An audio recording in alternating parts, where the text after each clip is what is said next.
Praise God for bringing us to the third and the final day of this 3-day Sound Doctrine Seminar number 2. ஆரோக்கிய உபதேச கருத்தரங்கு இரண்டாவது முகாமின் மூன்றாவது நாளும் இறுதி நாளுமாகிய இந்நாளுக்கு நம்மை அழைத்து வந்த ஆண்டவருக்கு நன்றி செலுத்துவோம். Praise God for all that we have learned through the ministry of His Spirit from His holy word, sitting here in the company of His people. தேவனுடைய பரிசுத்த வேத எழுத்துக்களை பரிசுத்த ஆவியானவருடைய ஒத்தாசையோடு பரிசுத்த தேவனுடைய பிள்ளைகளின் ஐக்கியத்திலே நாம் கூடி கற்றுக்கொள்ளும்படியாக தேவன் கொடுத்ததான இரக்கத்திற்காக அவருக்கு நன்றி சொல்லுவோம். It is in the company of God's people, the saints, we are able to understand the length and the width and the height and the depth of God's love. பரிசுத்த தேவனுடைய பிள்ளைகளின் ஐக்கியத்தில்தான் தேவனுடைய அன்பின் ஆழம், நீளம், அகலம், உயரம் ஆகியவற்றை நாம் உணர்ந்து கொள்ள முடிகிறது. That is the blessedness and the blessing of corporate fellowship and study of God's word. திருவார்த்தையை கூட்டு குடும்பமாக ஐக்கியமாக உட்கார்ந்து தியானிப்பதில் இருக்கக்கூடியதான ஆசீர்வாதம் தான் என்ன? Now this morning my subject that I have before me is rather a lengthy subject, but a very important subject at that. இன்று காலையிலும் நான் தியானத்திற்காக எடுத்துக்கொள்கின்றதான இந்த உபதேச செய்தி மிகவும் நீளமான ஒரு செய்தி, இருந்தாலும் நாம் அதனை முயற்சிக்க போகிறோம். முக்கியமான செய்தி. The subject is spiritual warfare. ஆவிக்குரிய போராட்டம். Spiritual warfare. ஆன்மீக போராட்டம். There is a widespread interest or a renewed interest all over Christendom about the subject of spiritual warfare. கிறிஸ்தவம் எங்கிலும் இன்று ஆன்மீக போராட்டம் என்கிறதான இந்த தலைப்பை குறித்து ஆய்வு செய்வதிலே பேரார்வம் உண்டாகியுள்ளது. Once upon a time several people denied the very existence of Satan and the evil spirits. பிசாசா, அசுத்த ஆவிகளா, இவைகளெல்லாம் எங்கே இருக்கிறது என்று சொல்லி இவைகளை நம்பாதிருந்த ஒரு காலகட்டம் கூட உண்டு. Now people have gone to the other extreme of showing excessive interest in demonology. ஆனால் இன்றைக்கு அடுத்த ஓரத்திற்கு செல்லும் அளவிற்கு மக்கள் இந்த பேய் இயல் என்கிறதான காரியத்திலே அதிக ஆர்வம் காட்ட துவங்கியுள்ளனர். Christians seem to be over occupied with the demonology than theology. இறையியலை விட இந்த பேய் இயலை கற்பதிலே மக்கள் அதிக ஆர்வம் காட்டுகிறதை இந்த நாட்களிலே நாம் பார்க்கின்றோம். Both extremes are wrong. இரண்டு ஓரங்களுமே தவறுதான். We should just treat that subject with a lot of balance and we will try to do it this morning. இந்த பாடத்தை சமநிலையிலே வைத்து நாம் கற்றுக்கொள்ள வேண்டும். அந்த கண்ணோட்டத்திலே நாம் இந்த பாடத்தை இப்பொழுது துவங்குவோம். In the name of spiritual warfare, people are engaged in various activities. ஆன்மீக போராட்டம் என்கிறதான பெயரிலே பலவிதமான நடவடிக்கைகளிலே மக்கள் இன்று ஈடுபட்டுள்ளனர். One of them is prayer walks or prayer marches. அதிலே ஒன்று ஜெப ஊர்வலம் அல்லது ஜெப பவனி. And another one is bringing down the strongholds. அரண்களை நிர்மூலமாக்குதல் என்பது இரண்டாவதாகும். And the third one is spiritual mapping. மூன்றாவதாக எந்தெந்த ஆவிகள் எங்கெங்கே இருக்கின்றன என்று வரைபடம் வரைதல். And again in that context a study of territorial spirits, a research on that. அதே தொடர்ச்சியிலே மண்டல ஆவிகள் குறித்த ஆய்வு. Then in that sequence also comes binding Satan. சாத்தானை கட்டுதல். Now all these are various activities under that broad spectrum of spiritual warfare. ஆன்மீக போராட்டம் என்கிறதான இந்த பெரிய தலைப்பிலே இவைகளெல்லாம் உப தலைப்புகளாக ஆங்காங்கே பேசப்படுகின்றன. Now we are going to look at these subjects or these activities in the light of the scriptures, both in the first and the second sessions of this forenoon. இன்று காலையின் முதல் பிரிவு இரண்டாவது பிரிவு வேளைகளிலே நாம் இதனை விஸ்தாரமாக பார்க்கவிருக்கின்றோம். It is good to have a zeal for the things of God. தேவனுடைய காரியங்களிலே நாம் ஆர்வம் காட்டுவது நல்லதுதான். But zeal must be according to the knowledge of the truth. ஆனால் சத்தியத்தை அறிகின்ற அறிவுக்கு ஏற்ற விதத்திலே இந்த ஆர்வம் இருப்பது மிக முக்கியம். Turn with me to book of Romans 10th chapter. ரோமர் 10வது அத்தியாயம். And look at the second verse. இரண்டாவது வசனம். Here is a testimony of Apostle Paul concerning the people of Israel. இஸ்ரவேல் மக்களை குறித்ததான ஒரு சாட்சியை பவுலப்போஸ்தலன் இந்த வசனத்திலே கூறுகின்றார். I bear them witness that they have a zeal for God. தேவனை பற்றி அவர்களுக்கு வைராக்கியம் உண்டென்று அவர்களை குறித்து சாட்சி சொல்கிறேன். But not according to knowledge. ஆகிலும் அது அறிவுக்கேற்ற வைராக்கியம் அல்ல. So in all the spiritual matters, it is necessary we have a zeal, but it is also important that the zeal is enveloped or covered up or enclosed in the biblical knowledge and understanding of God's revealed truth. தேவனை பற்றிய காரியங்களிலே வைராக்கியம் இருப்பது நல்லதுதான். ஆனால் அது வெறும் வைராக்கியமாக அல்ல, அறிவுக்கேற்ற வைராக்கியமாக இருப்பது அவசியம். What is the knowledge that Paul is talking about? இந்த அறிவு என்பது என்ன என்று பவுல் சொல்கிறார்? It is the truth of God as revealed in God's word.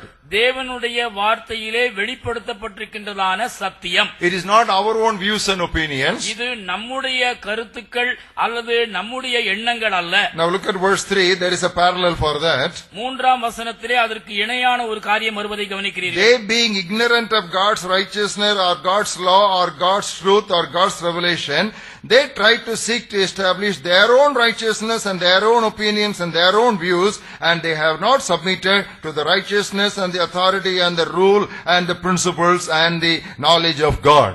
அவர்கள் தேவ நீதியை அறியாமல் தங்கள் சுயநீதியை நிலைநிறுத்த தேடுகிறபடியால் தேவ நீதிக்கு கீழ்ப்படியாதிருக்கிறார்கள். In other words, they are trying to project their subjective experience over the objective revelation of God's truth.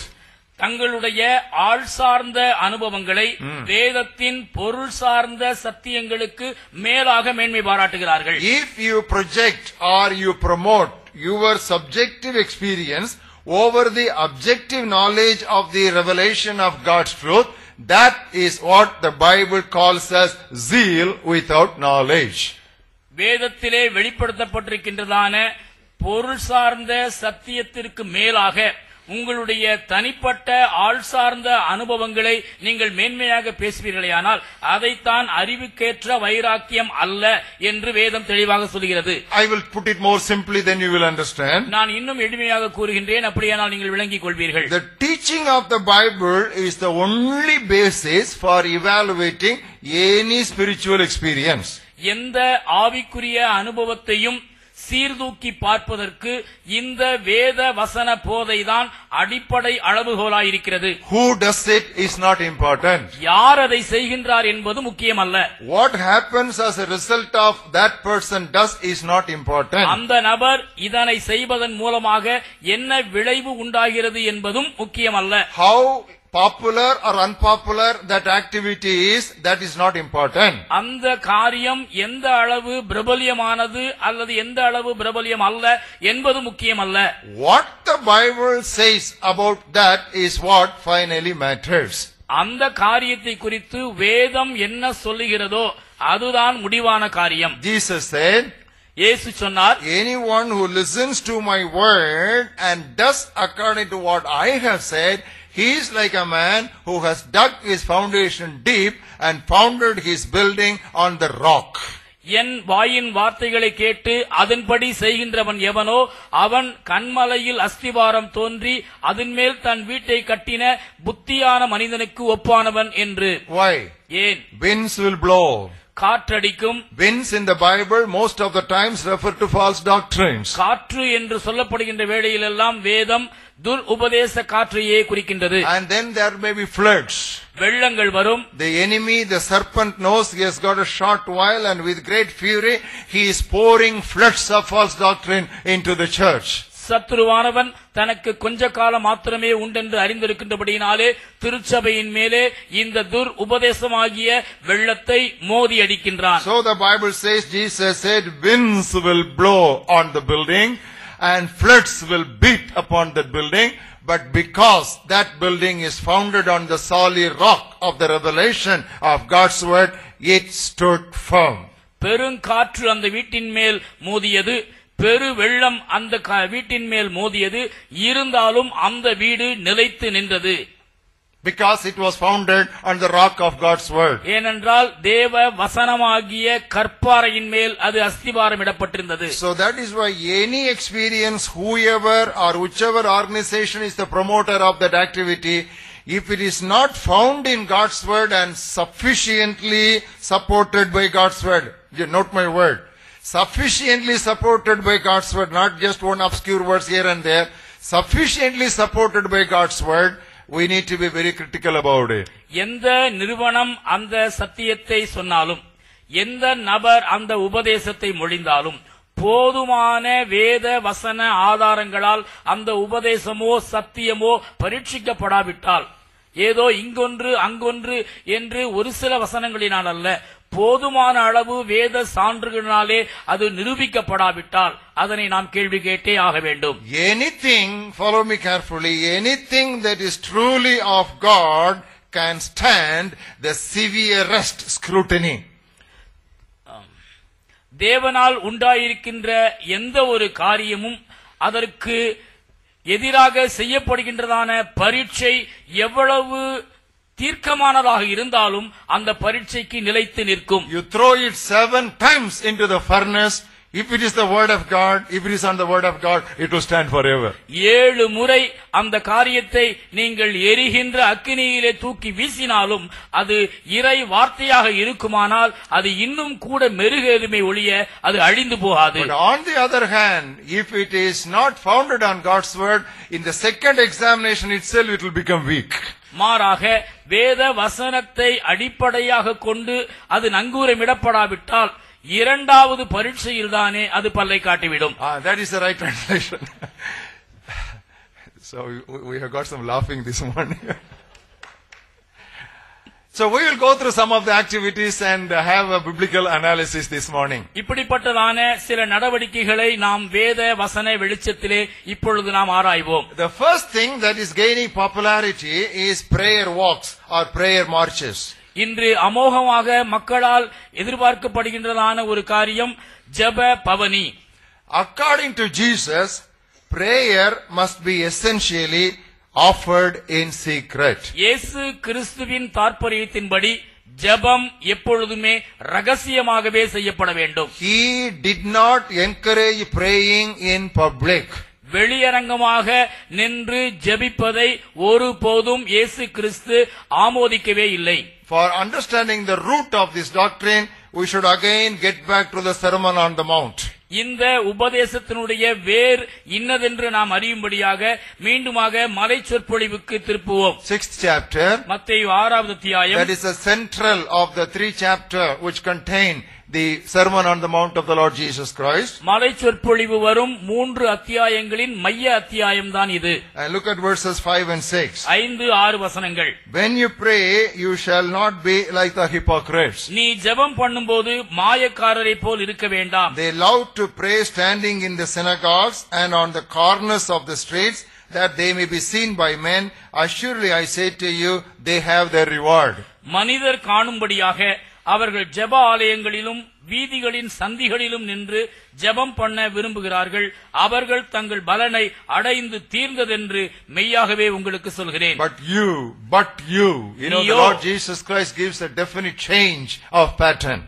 அங்கிருந்து இன்னொரு காரியத்திற்கு செல்வதற்கு அங்கே ஒரு அழுத்தம் கொடுத்து இயேசு சொல்லுவதை கவனியுங்கள். You heard Moses said like this, but I say unto you. மோசே இவ்வாறு சொல்லி இருக்கின்றார், ஆனால் நான் உங்களுக்கு சொல்கிறேன். You know, in the Sermon on the Mount several times, even from Moses, he differed and he said, you have heard Moses telling you, but I say unto you. Now you have to take my words, that is a solid rock. மலை சொற்பொழிவிலே நீங்கள் நெடுகவே வாசிக்கும் பொழுது மோசேயின் கூற்றுகளை கூட மாற்றி கூறுகின்ற இயேசுவின் வார்த்தைகளை நீங்கள் பார்க்க முடியும். இப்படி பூர்வத்தாருக்கு சொல்லப்பட்டது உண்டு, ஆனால் நான் உங்களுக்கு சொல்லுகின்றேன் என்று அவர் அழுத்தம் திருத்தமாக கூறி தான் சொல்லுகின்றவைகளுக்கு முக்கியத்துவம் கொடுக்க மக்களை அவர் ஏவுகின்றார். And we must stick to the doctrine of Christ. நாம் இந்த கிறிஸ்துவின் உபதேசத்திலே நிலைத்திருக்க வேண்டும். Yesterday we referred to a text, anyone who does not stick to the doctrine of Christ, avoid that person.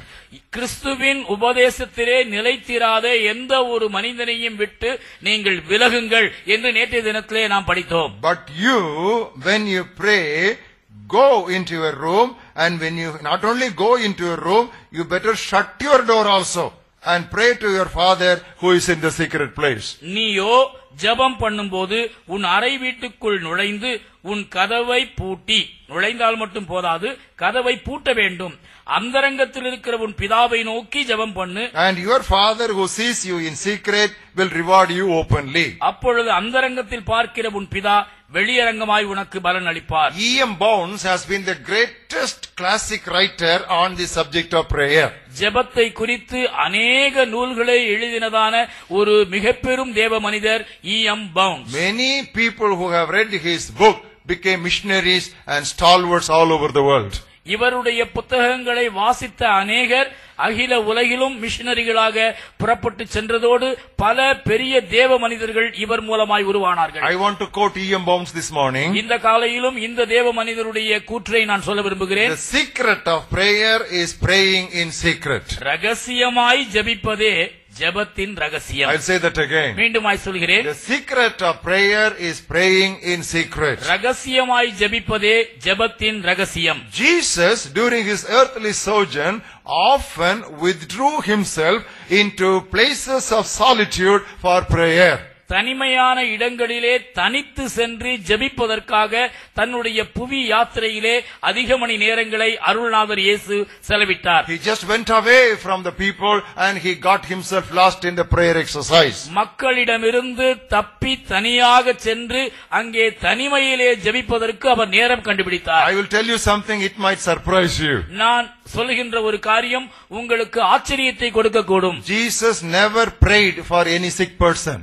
எந்த ஒரு நோயாளிக்காகவும் இயேசு ஜெபிக்கவில்லை. You cannot find a single instance in the four gospel that Jesus praying for a sick person. 4 சுவிசேஷங்களை நீங்கள் 4 முறை திருப்பி பார்த்தாலும் கூட இயேசு எந்த ஒரு நோயாளிக்காகவும் ஜெபித்ததாக ஒரு சந்தர்ப்பத்தை கூட கண்டுபிடிக்க முடியாது. He simply healed the sick, he never prayed for the sick. அவர் நோயாளிகளை குணமாக்கினார், அவ்வளவுதான். அவர்களுக்காக ஜெபிக்கவில்லை. He simply healed them. அவர்களை குணமாக்கினார். This is not without reason. There is some purpose behind all those things. இதிலும் கூட ஒரு காரணம் இருக்கின்றது. காரணம் இல்லாமல் அவர் அப்படி செய்யவில்லை. What is his prescription? அவருடைய மருந்து சீட்டு என்ன? Pray in secret and preach in public. அந்தரங்கத்தில் ஜெபித்து வெளியரங்கமாய் பிரசங்கி. Matthew 10th chapter. மத்தேயு 10வது அத்தியாயம். Look at verse 27. 27ஆம் வசனம். Whatever I tell you in the dark, when you are privately having your discourse with me in prayer, when you are communicating with me, when you are fellowshipping with me, whatever I tell you in the dark, that you speak in the light. நான் உங்களுக்கு இருளிலே சொல்லுகிறதை, அதாவது நீங்கள் தனித்து என்னிடத்தில் அமர்ந்து அமைதி வேளையிலே என்னோடு அளவலாவி தனியாக என்னோடு ஐக்கியப்படுகின்றதான அந்த வேளையாகிய இருளிலே நான் சொல்லுகிறதை நீங்கள் வெளிச்சத்திலே சொல்லுங்கள். And what you hear in the ear, that you preach on the housetops. காதிலே கேட்கிறதை நீங்கள் வீடுகளின் மேல் பிரசித்தம் பண்ணுங்கள்.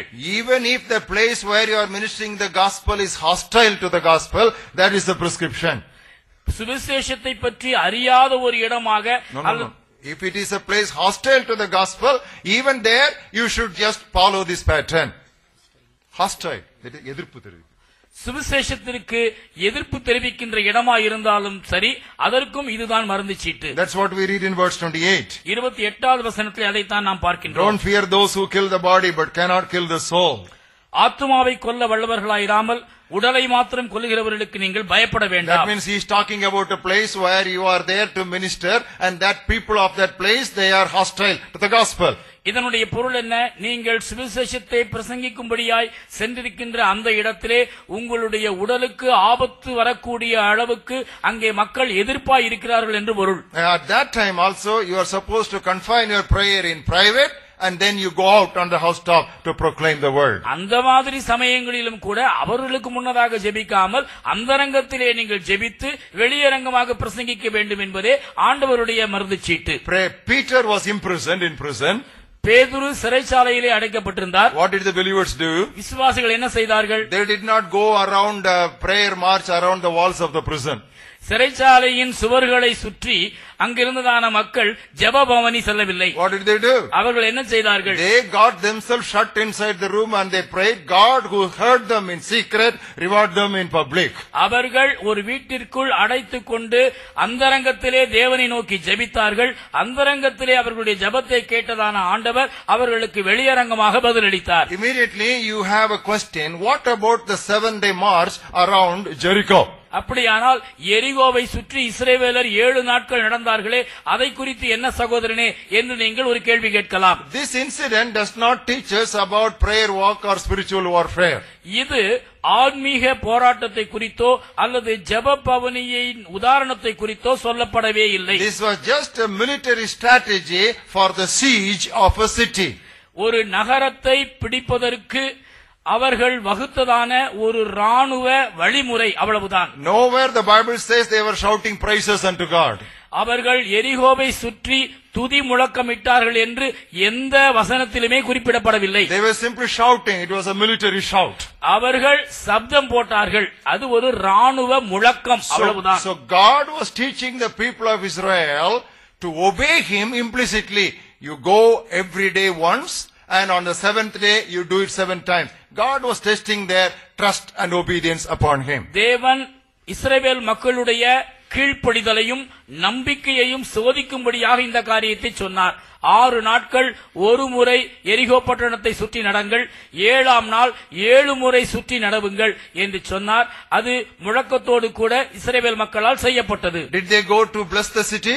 அவர்கள் புறப்பட்டு சென்று தேசத்தை ஆசீர்வதித்தார்களா? They went there to destroy the city. That is not a picture of evangelism. இல்லை இல்லை, அவர்கள் அந்த பட்டணத்தை அழிப்பதற்காகவே சென்றார்கள். They did not go to save the people. They went to destroy the people. அந்த மக்களை காப்பதற்காக அவர்கள் செல்லவில்லை, அந்த மக்களை அழிப்பதற்காக அவர்கள் சென்றார்கள். It was not a gospel campaign for peace, but it was a crusade of destruction. சமாதானத்தை அறிவிக்கும்படியான ஒரு நற்செய்தி கூட்டம் அல்ல அது, மாறாக ஆக்கினையை பிறப்பிக்கின்றதான ஒரு அழிவின் படையெடுப்பு. Even the gold and silver and other materials, precious materials inside that place, God called it a cursed thing.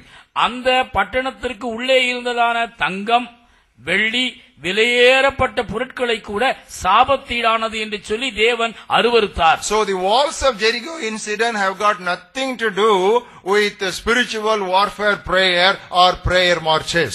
ஆக இந்த எரிகோ பட்டணத்து நிகழ்ச்சியானது ஆன்மீக போராட்டத்திற்கு நிழலும் அல்ல, ஜெப பவனிக்கும் இதற்கும் தொடர்பும் இல்லை. And our fight is not on the horizontal level. நம்முடைய போராட்டம் சமதளத்திலே இல்லை. You don't take your rifle like this and shoot that person at your eye level.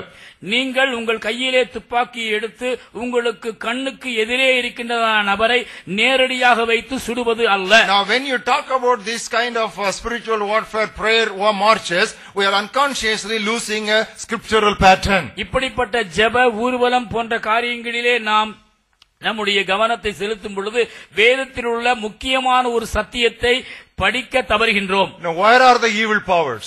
இந்த பொல்லாங்க ஆவிகள் எங்கே இருக்கின்றன?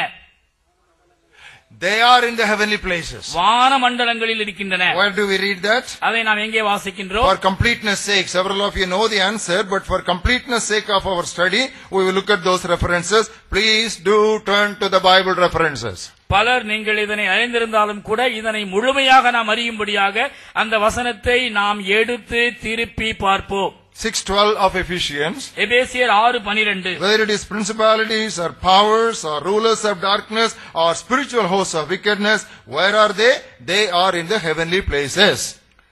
ஆன்மீக போராட்டமானாலும் சரி, இந்த பொல்லாத ஆவிகளுடைய போராட்டமானாலும் சரி, இவைகளெல்லாம் வான மண்டலத்திலே இருக்கின்றன என்று நாம் பார்க்கின்றோம். And where is Jesus? இயேசு எங்கே இருக்கிறார்? All these evil powers are in the heavenlies. இந்த பொல்லாங்கான ஆவிகள் எல்லாம் வான மண்டலங்களிலே இருக்கின்றது. Where is Jesus? இயேசு எங்கே இருக்கிறார்?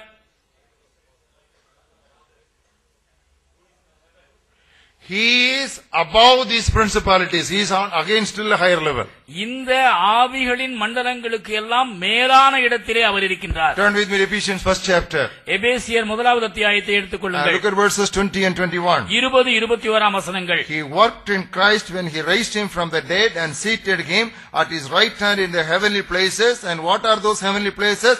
Far above all principality and power and might and dominion.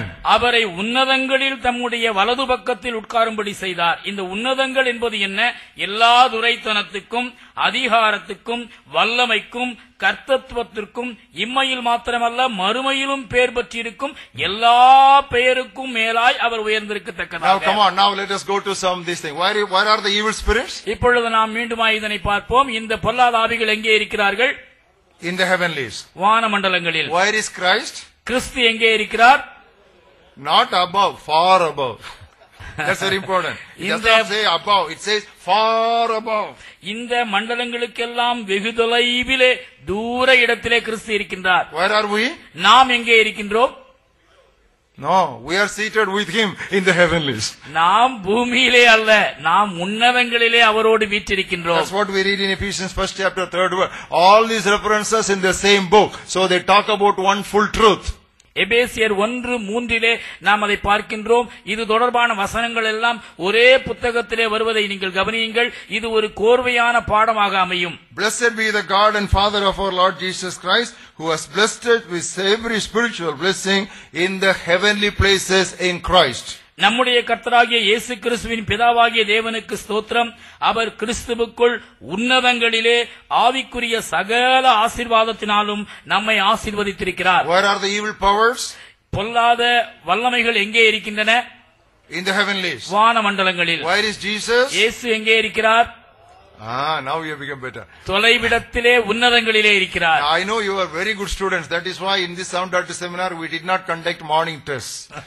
நீங்கள் எல்லாரும் சிறந்த மாணவர்கள். ஆகையால் தான் இந்த ஆரோக்கிய உபதேச கருத்தரங்கிலே காலை நேரத்திலே தேர்வுகள் வைக்கப்படவில்லை. So Christ is seated far above all principalities. இந்த பொல்லாத ஆவிகளின் சேனை இருக்கின்ற மண்டலங்களுக்கு மேலான ஒரு இடத்திலே கிறிஸ்து வீற்றிருக்கின்றார். Where are you and me? நீங்களும் நானும் எங்கே இருக்கிறோம்? We are seated with him in the heavenly places. அவரோடு கூட உன்னதங்களிலே நாம் வீற்றிருக்கின்றோம். So we don't shoot the enemy at the horizontal plane, we attack the enemy from above him. சமதளத்திலே எதிரிக்கு நேராக நின்று நாம் போராடவில்லை, மாறாக உன்னதங்களிலிருந்து நமக்கு கீழ் இருக்கின்ற பொல்லாதாவின் சேனைகளோடு கீழ் நோக்கி நாம் யுத்தம் செய்கின்றோம். So that concept we should constantly remember when we talk about the spiritual warfare. ஆகவே ஆன்மீக போராட்டத்தை குறித்து பேசும் பொழுதெல்லாம் இப்படிப்பட்டதான ஆவிக்குரிய கோட்பாட்டை நாம் மனதிலே ஆழமாய் பதித்துக் கொள்ள வேண்டும். We are now in this Yesu Pannai, Jesus farm in Theni. நாம் தேனியிலே இயேசு பண்ணையிலே குழுமி இருக்கின்றோம். Now if something has to go on in Madurai, மதுரையிலே ஏதாவது காரியம் நடக்க வேண்டுமானால், and we want some people of one locality to be saved or met with the gospel of Jesus Christ, அங்கிருக்கக்கூடிய ஒரு கூட்ட மக்கள் நற்செய்தியினாலே சந்திக்கப்பட்டு ஆண்டவருடைய பிள்ளைகளாக வேண்டும் என்று நாம் விரும்பினால், you don't need to take a bus and go to Madurai and go on a prayer march before the conference. நீங்கள் இங்கிருந்து ஒரு பேருந்தில் சென்று அங்கே மதுரையிலே இறங்கி அந்த பகுதி மக்கள் இருக்கின்ற இடத்தை சுற்றி ஒரு ஜெப பவனி போக வேண்டிய அவசியம் இல்லை. Because my Bible says, என் வேதம் சொல்கிறது, you follow that statement. After going from here, if you forget the whole thing, don't forget one phrase. But the Bible says. நீங்கள் இங்கிருந்து சென்ற பொழுது நீங்கள் எதை மறந்தாலும் சரி, ஒரே ஒரு வாக்கியத்தை மட்டும் மறவாதிருங்கள். ஆனால் வேதம் சொல்லுகிறது. But the Bible says. ஆனால் வேதம் சொல்லுகிறது. That is the only thing I want to teach you during these 3 days. இந்த 3 நாட்களிலே நான் உங்களுக்கு திரும்ப திரும்ப அழுத்தமாய் சொல்லிக் கொடுக்க விரும்புவதெல்லாம் அது ஒன்றுதான். But the Bible says. ஆனால் வேதம் சொல்லுகிறது. Turn with me to the book of Jeremiah, 23rd chapter, 23rd verse. Easy to remember. 23 of Jeremiah. 23 சுலபமாய் மனதில் வைக்கக்கூடிய ஒரு வசனம். Am I a God near at hand, says the Lord? நான் சமீபத்திற்கு மாத்திரமா தேவன்? Am I not a God afar off? தூரத்திற்கும் தேவன் அல்லவோ என்று கர்த்தர் சொல்கிறார். To reach people in Madurai and pray for them, you don't need to go to Madurai. You pray from Theni. People there in Madurai will be converted. மதுரையில் இருக்கின்ற மக்கள் ரட்சிக்கப்படுவதற்காக மதுரையை சுற்றி நீங்கள் பவனி வர வேண்டிய அவசியம் இல்லை. தேனியில் இருந்து கொண்டே மதுரை மக்களுக்காக நீங்கள் ஜெபிக்கலாம். Because God is challenging you. ஏனென்றால் தேவன் இங்கே உங்களை சவால் விடுகின்றார். Am I a God near at hand in Theni only? Am I not a God for Madurai also? நான் இங்கே தேனிக்கு பக்கத்தில் இருக்கின்றவர்களுக்கு மட்டும் சமீபத்திற்கு தேவனா, இல்லையே தூரத்திற்கும் தேவன் அல்லவோ? No, brother. But God told Joshua, wherever you lay your foot, that place I will give it to you. இல்லை சகோதரனே, யோசுவாவுக்கு ஆண்டவர் என்ன சொன்னார் என்பது உங்களுக்கு தெரியாதா? நீ கால் மிதிக்கும் தேசமெல்லாம் உனக்கு நான் தருவேன். Now turn with me to the book of Joshua. We look at all these things because if it is the truth, Any number of times you critically analyze it, it will become purer and purer, like a silver that is turned into the furnace. It will not become weak, it will become only strong. அதையும் கூட என்னவென்று நாம் எடுத்து பார்ப்போம். சத்தியமாக அது இருக்குமேயானால் எத்தனை முறை நீங்கள் இந்த சத்தியத்தை புடமிட்டாலும் அது வெள்ளியையும் பொன்னையும் மெருகேற்றுவது போல இன்னும் மிளிரிக்கொண்டேதான் போகும், அது அழிந்து போகவே போகாது. Joshua chapter 1 and verse 3. Joshua 1:3. Every place that the sole of your foot will tread upon, I have given you, as I said to Moses. நான் மோசேக்கு சொன்னபடி உங்கள் காலடி மிதிக்கும் எவ்விடத்தையும் உங்களுக்கு கொடுத்தேன். This, as we already studied under the subject of promises of God, is a national promise. இறை வாக்குகள் என்ற தலைப்பிலே இதனை நாம் சற்று படித்தோம்.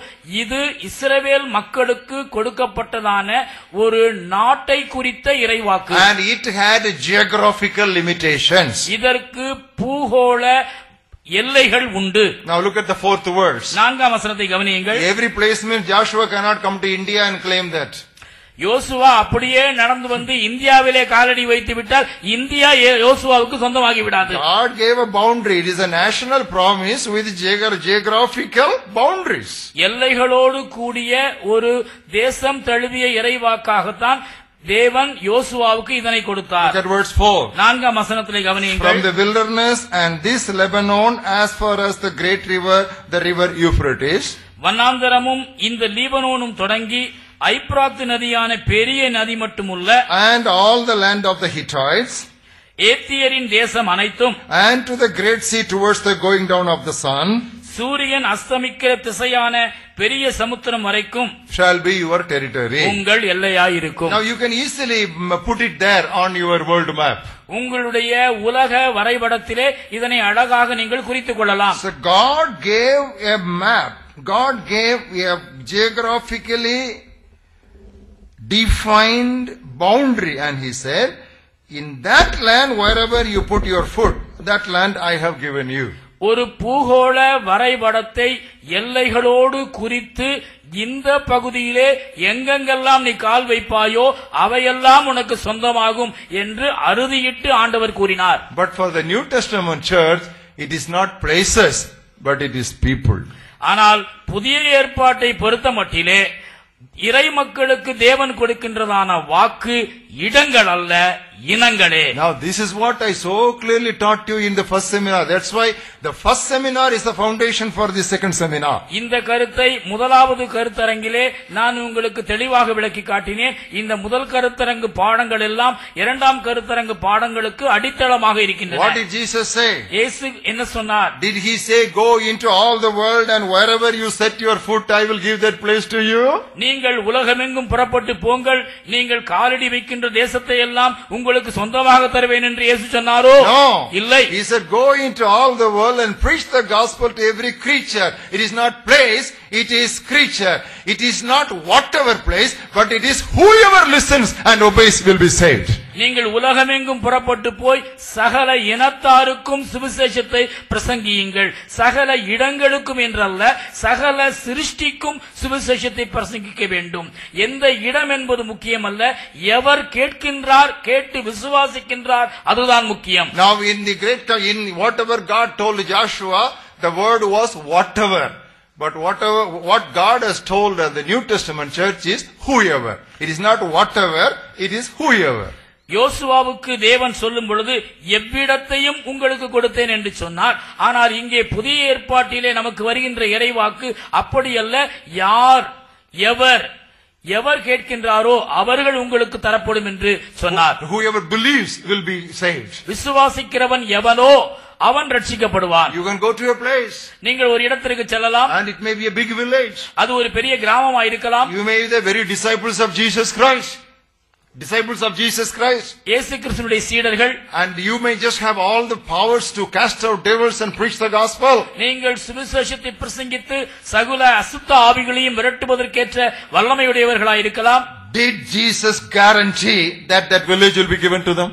இந்த காரியத்தினாலே நீங்கள் போயிருக்கின்ற அந்த கிராமம் உங்களுக்கு சொந்தமாகும் என்று ஆண்டவர் எங்கேயாவது வாக்கு கொடுத்திருக்கிறாரா?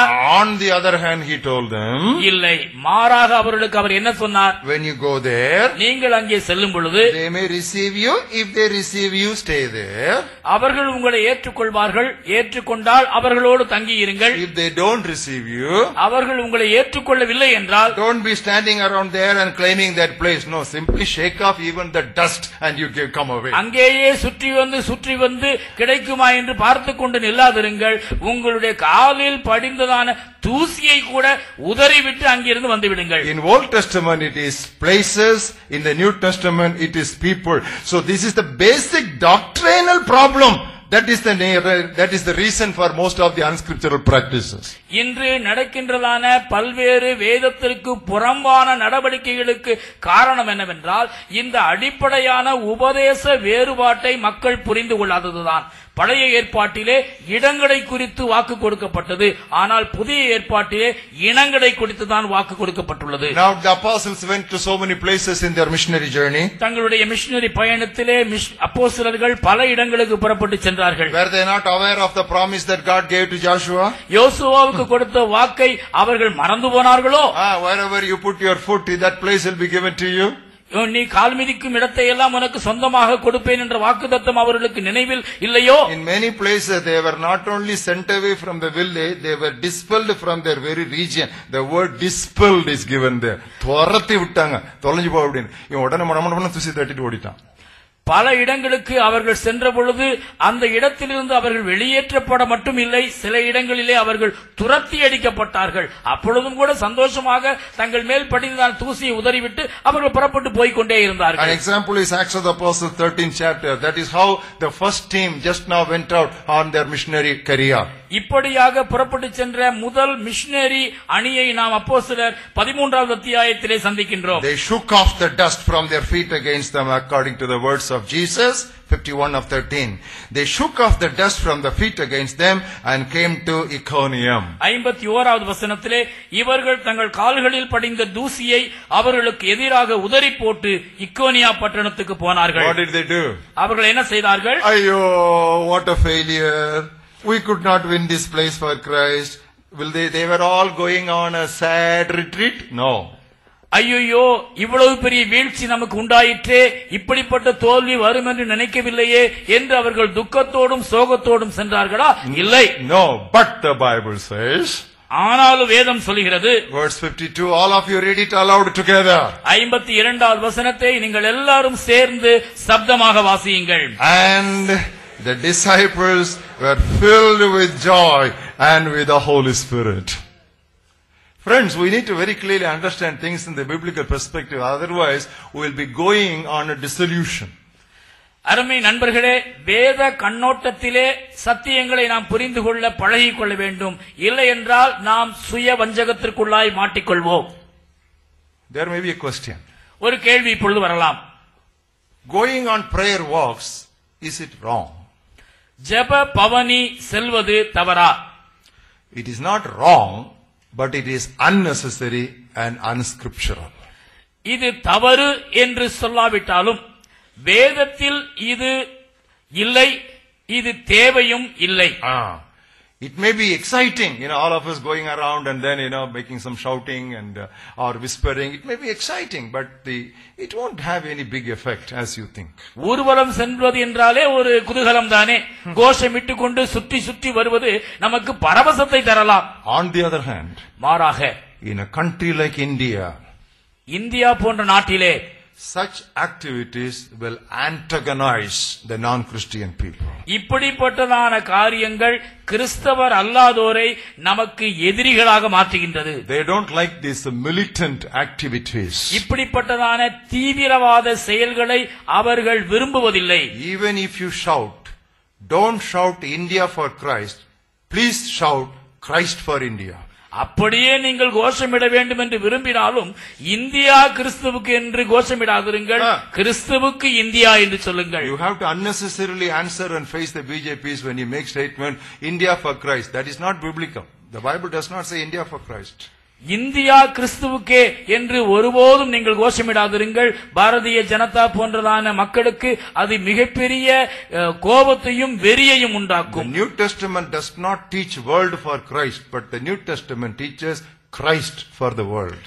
உலகத்திற்கு கிறிஸ்து என்பதைத்தான் புதிய ஏற்பாடு நமக்கு போதிக்கிறதே ஒழிய உலகமே கிறிஸ்துவுக்கு என்று போதிப்பதில்லை. So there is a twist in that understanding. That is why all these activities are going on. இதனை புரிந்து கொள்வதிலே ஒரு மாற்றம் காணப்படுவதனால்தான் பல குழப்பங்கள் ஏற்படுகின்றன. It may be very, very sound and challenging if somebody stands on a pulpit and he shouts, "We are taking India for Christ." No, you are not called to take India for Christ. You are called to take Christ to India. நீங்கள் ஒரு மேடையிலே நின்று கொண்டு பிரசங்க பீடத்திலே ஓங்கி அடித்து குத்தி இந்தியாவை இயேசுவுக்கு சொந்தமாக்குவோம் என்று ஒருபோதும் சொல்லாதிருங்கள். கிறிஸ்துவை இந்தியாவுக்கு பரிசளிப்பதுதான் நம்முடைய வேலை. No, that is the clear teaching of the New Testament. We should put all these things together. We need to unlearn lot of things before we learn the right truth. புதிய ஏற்பாட்டிலே நாம் சொல்லப்பட்டிருக்கின்ற சத்தியத்தை நன்றாக விளங்கிக் கொள்ள வேண்டும். இப்படி நாம் விளங்கிக் கொள்ளும் பொழுது ஏற்கனவே தவறாக கற்றிருக்கின்ற பல சத்தியங்களை மறக்க வேண்டி வரும். Then you have a question, brother. What about 1 Timothy 2nd chapter 8th verse? இப்பொழுது ஒரு கேள்வி நமக்கு வருகின்றது. சகோதரனே, 1 தீமோத்தேயு 2:8 குறித்து உங்கள் கருத்து என்ன? Therefore I desire that men pray everywhere, lifting up holy hands without wrath and doubting. அன்றியும் புருஷர்கள் கோபமும் தர்க்கமும் இல்லாமல் பரிசுத்தமான கைகளை உயர்த்தி எல்லா இடங்களிலேயும் ஜெபம் பண்ண வேண்டும் என்று விரும்புகிறேன். Now what is the meaning of that word everywhere? எல்லா இடங்களிலும் என்ற சொற்றொடரின் பொருள் என்ன? It doesn't speak about streets outside the church buildings or church gathering halls. It speaks about the gathering of saints everywhere. சபை கூடி வருகின்ற இடங்களுக்கு வெளியே அல்லது தெருக்களிலே இவ்வாறு செய்ய வேண்டும் என்று அந்த இடத்திலே குறிப்பிடப்படவில்லை.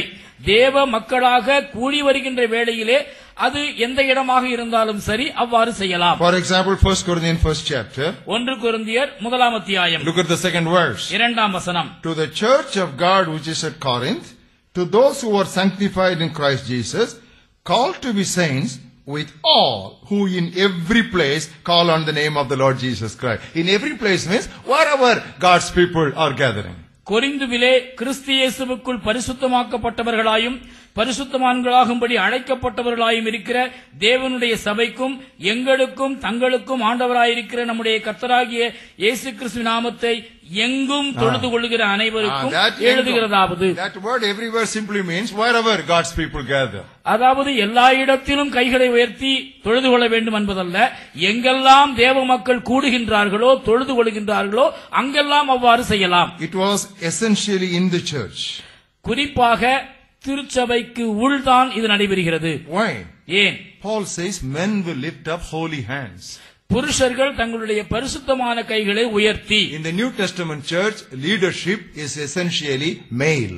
புதிய ஏற்பாட்டை பொறுத்தமட்டிலே தலைமைத்துவம் ஆண்கள் மீதுதான் இருந்தது. So lifting up the holy hands and you lead the congregation in prayer. கைகளை உயர்த்தி சபையாரை நீங்கள் தொழுகைக்குள் நடத்துங்கள். He was talking about a church discipline. சபை ஒழுங்கை குறித்து தான் அவர் அங்கே பேசுகிறார். Because the very next verse says, women should adorn themselves with propriety and moderation. அடுத்த வசனத்தில் தானே பெண்கள் அடக்கமாக அங்கே அமர்ந்திருக்க வேண்டும் என்று அவர் கூறுகிறார். And 11th verse, let a woman learn in silence without submission. பெண்ணானவள் அமைதியாக அடக்கத்தோடு கூட கற்றுக்கொள்ள கடவள். I don't permit a woman to teach or to have authority over a man, but to be in silence. So this is all church activity. புருஷனுக்கு மேலாக அதிகாரம் செலுத்துவதற்கு பெண்களுக்கு நான் எப்பொழுதுமே அனுமதி கொடுப்பதில்லை. இதுதான் சபை ஒழுங்கு. So he was talking about what happens inside the church, not outside on the street. If you interpret this everywhere as outside on the street, then what is your explanation for which follows about women folk?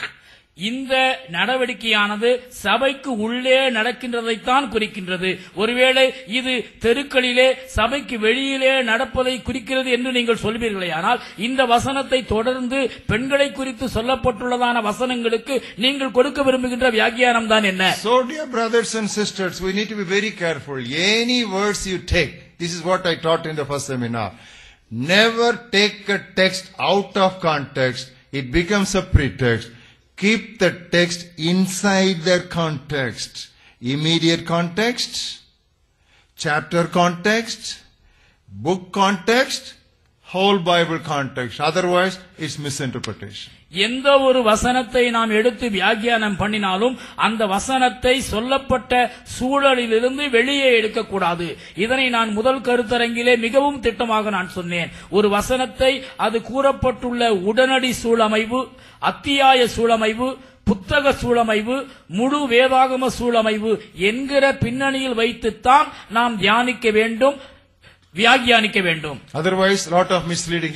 This one verse, how it can be it can be misinterpreted if we don't use it at that context. முன்பும் பின்பும் இருக்கின்ற வசனங்களை விட்டு அந்த சூழலில் இருந்து இந்த ஒரு வசனத்தை மட்டும் வெளியே எடுத்து வியாக்கியானித்தால் இது எவ்வளவு தவறான வியாக்கியானங்களையும் காரியங்களையும் கொடுக்கும் என்று சொல்லி சற்றே சிந்தித்து பாருங்கள். Don't be afraid. Studying the Bible is a very challenging journey. பயப்படாதிருங்கள்.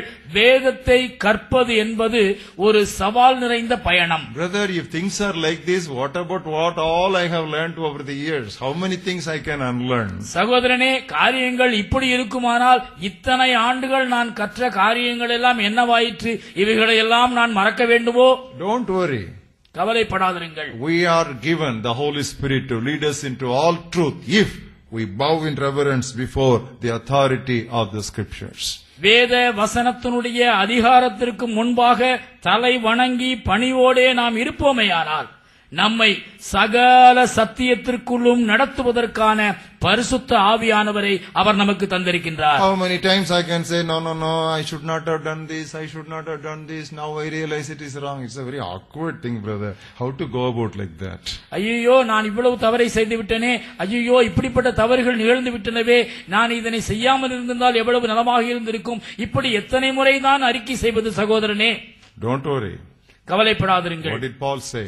பவுல் என்ன சொன்னார்? When I was a child, I spoke as a child. நான் குழந்தையாய் இருந்த பொழுது குழந்தையைப் போல பேசினேன். But when I became a man, I put away childish things. நான் புருஷனான போதோ குழந்தைக்கேற்றவைகளை ஒழித்து விட்டேன். In the Sunday school, we learn certain things, but we don't carry them on exactly as it is when we move on to the adult classes. ஞாயிறு பள்ளியிலே நான் சில காரியங்களை கற்றுக்கொண்டது உண்மைதான். ஆனால் நான் பெரியவனாக புருஷவனாக வளர்ந்து வரும் பொழுது அந்த பள்ளியிலே கற்றுக்கொண்ட காரியங்களை அப்படியே எல்லாவற்றையும் வைத்துக் கொள்வதில்லை. Now in Sunday school or in the first Sunday school we learn Yesappa, but when you go to adult school you say Yesuvin Appa. So you just learn it. So it is a change. You grow in the knowledge. ஞாயிறு பள்ளியிலே நாம் ஜெபிக்கும் பொழுது ஏசப்பா ஏசப்பா என்று கற்றுக்கொண்டோம். ஆனால் நாம் வளர்ந்து முதிர்ந்த சீடர்களாய் மாறும் பொழுது இயேசுவின் அப்பா என்று சொல்லுவதற்கு பழகிக் கொள்ள வேண்டும். So when I was a child, I spoke as a child, but when I became a man, I put away childish things. நான் குழந்தையாய் இருந்த பொழுது குழந்தையைப் போல பேசினேன், புருஷனான போதோ குழந்தைக்கேற்றவைகளை ஒழித்து விட்டேன். And still I am growing, and when the perfect that which is come, that which is imperfect will be done away. நான் இப்பொழுது பூரணத்தை நோக்கி சென்று கொண்டிருக்கின்றேன். பூரணமானவைகள் வரும் பொழுது இந்த பழையவைகள் எல்லாம் ஒளிந்து போய்விடுகின்றன. Now the next activity that we would like to look at in this matter of spiritual warfare, இந்த ஆன்மீக போராட்டத்திலே நாம் அடுத்து கற்றுக்கொள்ள போகின்றதான காரியம் bringing down strongholds is a very favorite phrase. Bringing down strongholds. அரண்களை நிர்மூலமாக்குதல். Now for bringing down strongholds, there is another word which is introduced. இதனை நாம் படிப்பதற்கு இதற்கு இணையான இன்னொரு வார்த்தையையும் நாம் பார்க்கின்றோம். People call it spiritual mapping. ஆவிக்குரிய வரைபடம் வரைதல். You know what they say is spiritual mapping? இந்த ஆவிக்குரிய மேப் போடுதல் என்றால் என்ன? They say you try to find out which spirit works where. எந்த ஆவி எங்கே கிரியை செய்கிறது என்று கண்டுபிடியுங்கள். That is what they are saying. This is what the proponents are advocating. இந்த உபதேசத்தை சொல்லுகின்றவர்கள் இப்படித்தான் அதனை விளக்குகின்றார்கள். What is the spirit in Theni? தேனியிலே என்ன ஆவி ஆக்கிரமிக்கிறது? What is the spirit in Palani? பழனியிலே இருக்கின்ற ஆவி என்ன ஆவி? And what is the spirit in Tirthani? திருத்தணியில் இருக்கின்ற ஆவி என்ன ஆவி? So we just go from place to place and try to find out which spirit is working where. ஒவ்வொரு இடமாக சென்று ஒவ்வொரு இடத்திலும் ஆட்டிப்படைக்கின்ற ஆவி இன்னதென்று அறிய முயலுகிறீர்கள். And they try to put it in their spiritual map. They take a map and they say here this spirit, here this spirit, here this spirit. They call it spiritual mapping, a new invention. தங்களிடத்தில் இருக்கின்ற வரைபடத்திலே இந்த இடத்தில் இந்த ஆவி, அந்த இடத்தில் அந்த ஆவி என்று சொல்லி குறித்து இப்படியாக ஒரு map வரைகின்றார்கள். This place is ruled by the spirit of murder. இந்த இடம் கொலைவெறி ஆவியினாலே ஆக்கிரமிக்கப்பட்டுள்ளது. This place is dominated by the spirit of adultery. இந்த இடத்திலே விபச்சார ஆவி அலைமோதுகிறது. Now this place is dominated by the spirit of Kali. காளி ஆவி இங்கே பிடித்து ஆட்டுகிறது. So like that they just go on naming various spirits. இப்படி பல்வேறு ஆவிகளின் பெயரை சொல்லி அவைகள் அந்தந்த இடங்களை ஆக்கிரமிக்கின்றன என்று குறிக்கின்றார்கள். And if people know the Bible a little more, you know what they say? This spirit is dominated by the spirit of Ahab. ஒருவேளை இந்த உபதேசத்தை சொல்லுகின்றவர்கள் வேதத்தை கொஞ்சம் கொஞ்சம் அறிந்திருப்பார்களே, ஆனால் அதனை ஆன்மீக ரீதியிலே இது யேசபேலின் ஆவி நிறைந்த இடம் என்று சொல்கிறார்கள். I said Ahab, he said Jezebel. It's worse. So they say this is the spirit of Ahab here and spirit of Jezebel here. ஆகாபின் ஆவி இங்கே உலவுகிறது, யேசபேலின் ஆவி இங்கே தாண்டவம் ஆடுகிறது என்றெல்லாம் சொல்லுவார்கள். And you know what is the name they give to these spirits? Territorial spirits. பொதுவாக இவைகளுக்கு அவர்கள் கொடுக்கின்றதான பெயர் என்னவென்றால் மண்டல ஆவிகள். Territory. For each area, for each town, there are different spirits, and we find out what their spirit is, and we call them territorial spirits. ஒவ்வொரு இடத்திற்கும் பட்டணத்திற்கும் நகரத்திற்கும் ஒரு குறிப்பிட்ட ஆவி இருக்கிறது. அதனை கண்டுபிடித்து அதனை மண்டல ஆவிகள் என்று பெயர் சூட்டுகிறார்கள். Suppose you go to a prison. ஒரு சிறைச்சாலைக்கு நீங்கள் செல்வீர்களேயானால், and there you meet a murderer. அங்கே கொலை செய்த ஒருவனை நீங்கள் பார்க்கிறீர்கள். And you talk to him. அவனிடத்தில் நீங்கள் பேசுகின்றீர்கள். What do you tell him? அவனிடத்தில் என்ன சொல்லுகின்றீர்கள்? The spirit of murder is responsible for what you did. உன்னிடத்தில் இருந்த கொலை ஆவிதான் உன்னை கொலையாளியா மாற்றி இருக்கு. He will immediately shout, praise the Lord, please release me from the prison and put the spirit of murder in that prison. அப்பொழுது கர்த்தருக்கு ஸ்தோத்திரம், நீங்கள் சொல்வது 100% உண்மை. கொலை செய்தது நான் அல்ல, கொலை செய்தது எனக்குள் இருக்கின்ற கொலை ஆவி. You tell an adulterer, it is not you who committed adultery, it is the spirit of adultery that is responsible for the adultery. விபச்சாரம் செய்கின்ற ஒருவனை பார்த்து, நீ விபச்சாரம் செய்யவில்லையா, உனக்குள் இருக்கின்ற இந்த விபச்சார ஆவிதான் அதனை செய்தது என்று சொல்லி பாருங்கள். He will immediately lift both his hands, and if possible he will lift both his legs also, and he will shout amen. 2 கைகளை மட்டுமல்ல 2 கால்களையும் தூக்கி குதித்து அல்லேலூயா என்று அவன் ஆர்ப்பரிப்பான். But the Bible says, ஆனால் வேதம் சொல்கிறது. Turn with me to book of James, 1st chapter. யாக்கோபு 1ஆம் அத்தியாயம். Book of James, 1st chapter. யாக்கோபு 1ஆம் அத்தியாயம். I'll read to you from verse 13 to 15. 13 முதல் 15 வசனங்கள். Let no one say when he is tempted, I am tempted by God. சோதிக்கப்படுகிற எவனும் நான் தேவனால் சோதிக்கப்படுகிறேன் என்று சொல்லாதிருப்பானாக. God cannot be tempted by evil, nor does he himself tempt anyone. தேவன் பொல்லாங்கினால் சோதிக்கப்படுகிறவர் அல்ல, ஒருவனையும் அவர் சோதிக்கிறவரும் அல்ல. Each one is tempted by the devil. ஒவ்வொருவனும் பிசாசினாலே சோதிக்கப்படுகின்றான். Right? அப்படி போடப்பட்டிருக்கிறதா? When any man is tempted, he is not tempted by God.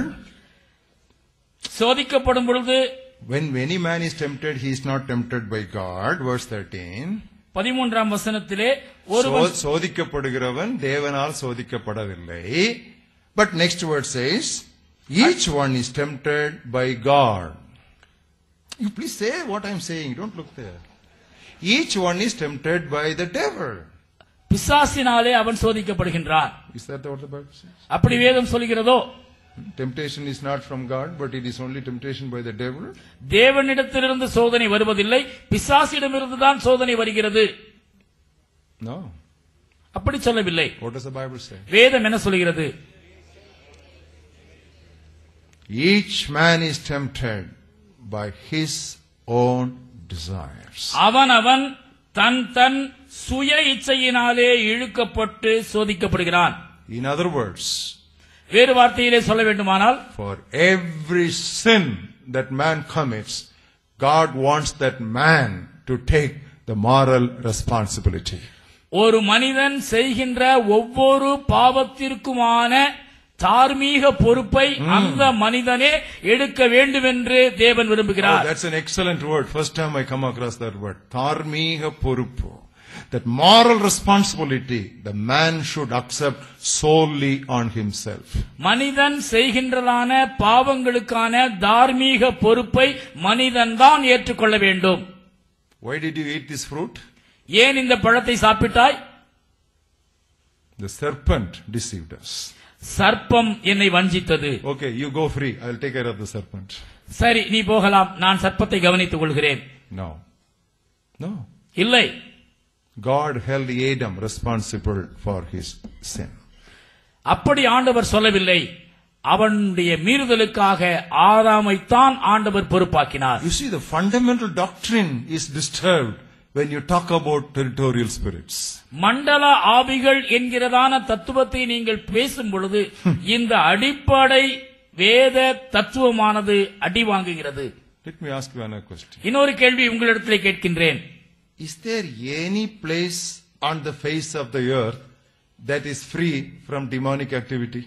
உலகத்தில் உள்ள எந்த மூலை முடுக்காவது பிசாசின் கிரியைகளுக்கு விதிவிலக்கானது என்று யாராகிலும் சொல்ல முடியுமா? Is there any place where the devil is not active? எந்த இடத்திலாவது பிசாசு கிரியை செய்யவில்லை என்று நாம் சொல்ல முடியுமா? What does the Bible say? வேதம் என்ன சொல்கிறது? Turn with me to 1 John 5th chapter.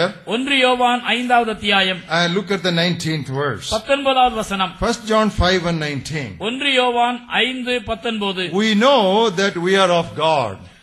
நாம் தேவனால் உண்டாயிருக்கிறோம் என்றும். And then read the rest of it. உலகம் முழுவதும். The whole world, not parts of the world. Some place is free and other place is full. Not like that. The whole world, no place exempted. The whole world is lying under the sway of the wicked one. ஏதோ உலகத்தின் ஒரு பகுதி அல்லது ஒரு பகுதியிலே பாதி முழுமை என்றெல்லாம் அல்ல, உலகம் முழுவதும் பொல்லாங்கனுக்குள் கிடக்கிறது என்றும் அறிந்திருக்கிறோம். Only on the day of the Lord, follow me carefully. Only on the day of the Lord, the idols will be destroyed. Until then, don't try to destroy the idols and ask God to bring down the idols. That's a waste of time. கர்த்தருடைய அந்த மகா நாளில்தான் விக்கிரகங்கள் எல்லாம் அடிக்கப்படும், தள்ளப்படும். அதுவரையிலே இந்த விக்கிரகங்களை நொறுக்கவோ இந்த விக்கிரகங்களுக்கு எதிராக செயல்படுவதோ நீங்கள் செய்ய வேண்டாம். Turn with me to Isaiah for a clear-cut prophecy and a prediction about these idols. இந்த விக்கிரகங்களை குறித்ததான தீர்க்க தரிசனத்தை ஏசாயா தீர்க்க தரிசன புத்தகத்திலே தெளிவாக கவனியுங்கள். Second chapter verses 17 and 18. 2வது அத்தியாயம் 17-18 வசனங்கள். The loftiness of man shall be bowed down and the haughtiness of men shall be brought low. அப்பொழுது நரரின் மேட்டிமை தாழ்ந்து மனிதரின் வீராப்பு தனியும். The Lord alone will be exalted in that day. Underline that day. When the Bible says that day in a singular sense, that speaks about the day of the Lord. கர்த்தர் ஒருவரே அந்நாளில் உயர்ந்திருப்பார். அந்நாளில் என்று ஒருமையிலே எங்கெல்லாம் சொல்லப்படுகிறதோ அது கர்த்தருடைய வருகையின் நாளை குறிக்கின்றது. அதனை அடிக்கோடிட்டுக் கொள்ளுங்கள். And what shall happen? என்ன நடக்கும்? The idols he shall utterly abolish. விக்கிரகங்கள் கட்டோடே ஒழிந்து போம் என்று தமிழில் இருக்கிறது. அவர் கட்டோடு ஒழிப்பார். ஆங்கிலத்தில் இருக்கிறதை மொழிபெயர்த்தால் விக்கிரகங்களை அவர் கட்டோடே ஒழிப்பார். When he comes in all his power, he will do it. Until then, why 100 idols? Let there be million idols. Why do you bother about it? Let them be there. Lord, bring it down, destroy it, let it collapse. Why all these? Why are you playing around? No need. அந்த நாளிலே விக்கிரகங்கள் அழிக்கப்படுகின்ற வரை இப்பொழுதே நீங்கள் கவலைப்படுகின்றீர்கள். 1000 விக்கிரகம் என்ன, 10000 விக்கிரகங்கள் இருக்கட்டும், அதனை கீழே கொண்டு வரும், அதனை நொறுக்கும், அதனை உடையும் என்று இப்பொழுதே நீங்கள் புலம்புகின்றீர்கள். நொறுக்கும், you are knocking your hand only. Book of Zechariah 13th chapter. ஜெகரியா 13வது அத்தியாயம். Look at the second verse. 2வது வசனம். Zechariah 13 and verse 2. Zechariah 13:2. It shall be in that day. Underline that word, in that day. It shall be. Underline that word. அதனை அடிக்கோடிட்டுக் கொள்ளுங்கள். It shall be in that day, says the Lord of hosts. சேனைகளின் கர்த்தர் சொல்கிறார், I will cut off the names of the idols from the land, and they shall no longer be remembered. நான் விக்கிரகங்களின் பேரும் தேசத்தில் இராதபடிக்கு அழிப்பேன், அவைகள் இனி நினைக்கப்படுவதில்லை. Not only that, அது மட்டுமல்ல, you are talking about territorial spirits now. மண்டலாபிகளை குறித்து நீங்கள் இப்பொழுது பேசுகிறீர்கள். I will also cause the unclean spirit to depart from that land. When? On that day. அசுத்த ஆவியையும் தேசத்திலிருந்து போய்விட பண்ணுவேன். எப்பொழுது? அந்த நாளிலே. So brothers, we have to keep this dispensational understanding of in what circumstance and situation we are to work and what can be expected on that day. இந்த யுகங்களின் அடிப்படையிலே இந்த யுக காலத்தில் நாம் எப்படி செயல்பட வேண்டும், இனி வருகின்ற யுகத்திலே என்ன நாம் எதிர்பார்க்கலாம் என்பதனை புரிந்து கொண்டு நாம் நடவடிக்கைகளை செய்ய வேண்டும். There is a small change you should have in your thinking. உங்களுடைய சிந்தனையிலே ஒரு சிறிய மாற்றத்தை நீங்கள் கொண்டு வர வேண்டும். We talk about spiritual strongholds. ஆவிக்குரிய அரண்களை குறித்து நாம் பேசுகின்றோம். Where are the spiritual strongholds? இந்த ஆவிக்குரிய அரண்கள் எங்கே இருக்கின்றன? They are not in cities. அவைகள் நகரத்தில் இல்லையே. They are not in the towns. அவைகள் பட்டணத்தில் இல்லையே. They are not in states. அவைகள் மாநிலங்களில் இல்லையே. Where are they? அவைகள் எங்கே? They are in the minds of people. அவைகள் மனிதரின் மனதில் தான் இருக்கின்றன. Now this is a very important correction that you should accept this morning. இந்த காலையிலே நீங்கள் ஏற்றுக்கொள்ள வேண்டிய முக்கியமான திருத்தம் இது. Spiritual strongholds are not in places or cities or towns. They are in the minds of men. ஆவிக்குரிய அரண்கள் எனப்படுவை பட்டணத்திலோ நகரத்திலோ மாநிலத்திலோ இல்லை, இல்லவே இல்லை. அவைகள் மனிதனின் மனதில் தான் இருக்கின்றது. 2 Corinthians 10th chapter. 2 கொரிந்தியர் 10வது அத்தியாயம். Look at verses 3 to 6. 3 முதல் 6 வசனங்கள். Though we walk in the flesh, we do not war according to the flesh. நாங்கள் மாம்சத்தில் நடக்கிறவர்களாய் இருந்தும் மாம்சத்தின்படி போர் செய்கிறவர்கள் அல்ல.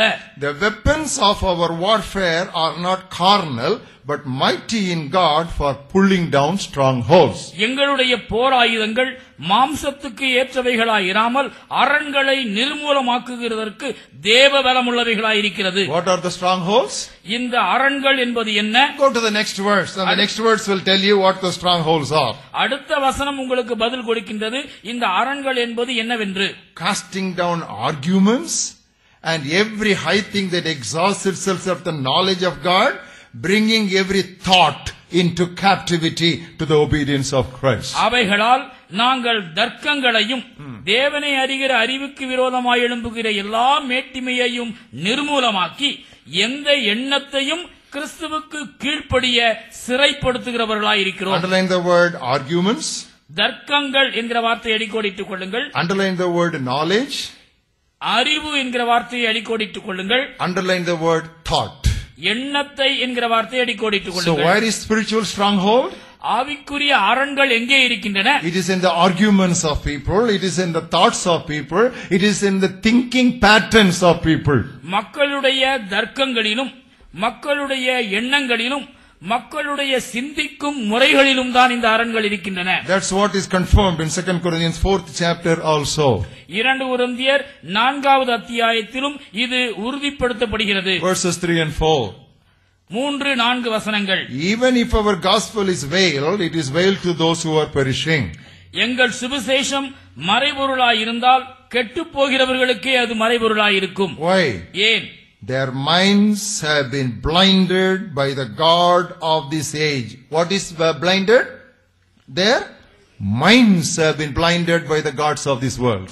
இப்பிரபஞ்சத்தின் தேவனானவன் அவர்களுடைய மனதை குருடாக்கினான். எது குருடாகி இருக்கிறது?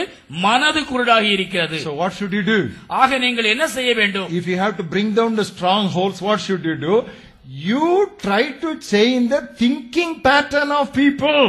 நீங்கள் அரண்களை நிர்மூலமாக்க வேண்டுமானால் மக்களுடைய எண்ணும் முறையை சிந்தனா செய்யும் முறையை மாற்றுவதற்கு முயற்சி செய்யுங்கள். I will give an example. Follow this. It's a very interesting example. நான் உங்களுக்கு ஒரு எடுத்துக்காட்டை கூறுகின்றேன். இது ஒரு சுவாரஸ்யமான எடுத்துக்காட்டு. Paul was in Athens. அத்தேனே பட்டணத்திலே பவுல் இருந்தார். He was waiting for Timothy to come. தீமோத்தேயுனுடைய வருகையை அவர் எதிர்நோக்கி இருந்தார். It was delayed a little bit. சற்று தாமதமாகிவிட்டது. He turned this side and that side. அங்கும் இங்குமாக திரும்பி அவர் பார்க்கின்றார். What does the Bible say? வேதம் என்ன சொல்கிறது? It was like Madurai. அது மதுரையை போன்று இருந்தது. It was just like Madurai is called the Athens of India. The city of Athens was filled, not just had idols, filled with idols. இந்தியாவின் அத்தேனே பட்டணம் என்று அழைக்கப்படுகின்ற மதுரையை போலவே அன்று அத்தேனேயிலே விக்கிரகங்கள் நிறைந்து காணப்பட்டன. What did he do? அப்பொழுது அவன் என்ன செய்தான்? Acts of the Apostles 17th chapter. அப்போஸ்தலர் 17வது அத்தியாயம். Because we should turn to the law and testimony. வேதத்தையும் சாட்சி ஆகமத்தையும் நாம் கவனித்து பார்க்க வேண்டும். What is law? வேதம் என்றால் என்ன? That is the teaching given in the Bible. வேதத்தில் கொடுக்கப்பட்டிருக்கின்றதான போதனைகள். And what is testimony? சாட்சியாகமம் என்பது என்ன? That are the examples in the Bible. வேதத்திலே கொடுக்கப்பட்டிருக்கின்ற எடுத்துக்காட்டுகள். Generally for major doctrines we will have law and testimony. பெரிய உபதேசங்களுக்கு பொதுவாக வேதத்திலே நமக்கு வேதமும் இருக்கும் சாட்சியும் இருக்கும். We will have law and testimony. வேதமும் இருக்கும் சாட்சியும் இருக்கும். We will have testimony, we will have teaching as well as examples. படிப்பினைகள் போதனைகளும் இருக்கும், எடுத்துக்காட்டுகளும் சாட்சியும் இருக்கும். We saw in 2 Corinthians how the minds are blinded and strongly held. Now we are having an example, a testimony. 2 கொரிந்தியர் நாம் வாசித்த பொழுது அங்கே எப்படி தர்க்கங்கள் என்று சொல்லப்படுகின்றதான அரண்கள் என்று குறிப்பிட்ட போதனையோ அதற்கு ஒப்பனையாக இப்பொழுது சாட்சி ஆகமும் காணப்படுகிறது. Just like you are in Madurai, here Paul is in Athens. நீங்கள் மதுரையிலே இருப்பது போல பவுல் அன்று அத்தேனே பட்டணத்திலே இருந்தார். Look at the 16th verse of the 17th chapter. 17ஆம் அத்தியாயம் 16ஆம் வசனத்தை கவனியுங்கள். While Paul waited for them in Athens, his spirit, beautiful language. His spirit was provoked within him when he saw that the entire city was given over to the idols. அத்தேனே பட்டணத்தில் பவுல் அவர்களுக்காக காத்துக் கொண்டிருக்கையில் அந்த பட்டணம் விக்கிரகங்களால் நிறைந்திருக்கிறதை கண்டு தன் ஆவியில் மிகுந்த வைராக்கியம் அடைந்து. You know, in Tamil Bible it says விக்கிரகங்களால் நிறைந்திருக்க, but in English Bible it says பட்டணமே விக்கிரகங்கள் கையில் இருக்க. The entire city given over to idols. பட்டணமே விக்கிரகங்களின் பிடியில் இருக்க. What did he do? அப்பொழுது அவன் என்ன செய்தான்? What spirit is here? இங்கே என்ன ஆவி இருக்கிறது? Spirit of Zeus? Zeus ஆவி இங்கே இருக்கிறதோ? Spirit of Apollo? அப்போலோவின் ஆவி இங்கே இருக்கிறதோ? You spirit of Zeus, come down. Zeus ஆவியே நீ கீழே இறங்கி வா. You spirit of Apollos, leave Madurai. Apollo ஆவியே மதுரையை விட்டு போ. He didn't do that. அப்படியெல்லாம் அவர் செய்யவில்லை. What did he do? அவன் என்ன செய்தான்? Look at verse 17. 17ஆம் வசனத்தை கவனியுங்கள். Therefore he reasoned with people. மக்களோடு அவன் தினந்தோறும் சம்பாஷணை பண்ணினான். Because where is the stronghold? ஏன் இந்த அரண்கள் எங்கே இருக்கிறது? See, we have got very clear cut teaching in the Bible. வேதத்திலே மிக தெளிவான தீர்க்கமான போதனைகள் உண்டு. There was wrong philosophy there. அங்கே காணப்பட்டது தவறான தத்துவம். Who were those philosophers? அந்த தத்துவவாதிகள் யார்? 18th verse. 18வது வசனம். Epicurean and Stoic philosophers were there. They were keeping the people under their hold by their vain arguments. எப்பிக்கூரரும் ஸ்தோயிக்கருமான ஞானிகள் தங்களுடைய ஞானத்தினாலே மக்களை அடக்கி வைத்திருந்தார்கள். Now what should Paul do now? இப்பொழுது பவுல் என்ன செய்ய வேண்டும்? He should not attack the spirit of Zeus or the spirit of Apollo. He should attack that wrong philosophy. How to attack the wrong philosophy? ஒவ்வொருத்தனையா பிடிச்சு காதுக்குள்ள ஓதிக்கிட்டே இருக்கணும், Bible சொல்லிக்கிட்டே இருக்கணும். You counteract it with the word of God. Pavul அங்கே இருந்ததான ஜியஸின் ஆவியையோ அப்பல்லோவினுடைய ஆவியையோ கடிந்து கொள்ளவில்லை, கட்டவும் இல்லை. மாறாக இந்த மார்க்க பேதங்களுக்கு காரணராயிருந்த எப்பிக்கூரர், ஸ்தோயிக்கர் ஆகியோருடைய ஞானத்துக்கு எதிரான காரியங்களை வேத வசனத்தினின்று எடுத்து அங்கே உள்ள மக்களின் காதுகளிலே ஓதிக்கொண்டே இருக்க வேண்டும். People's minds are blinded.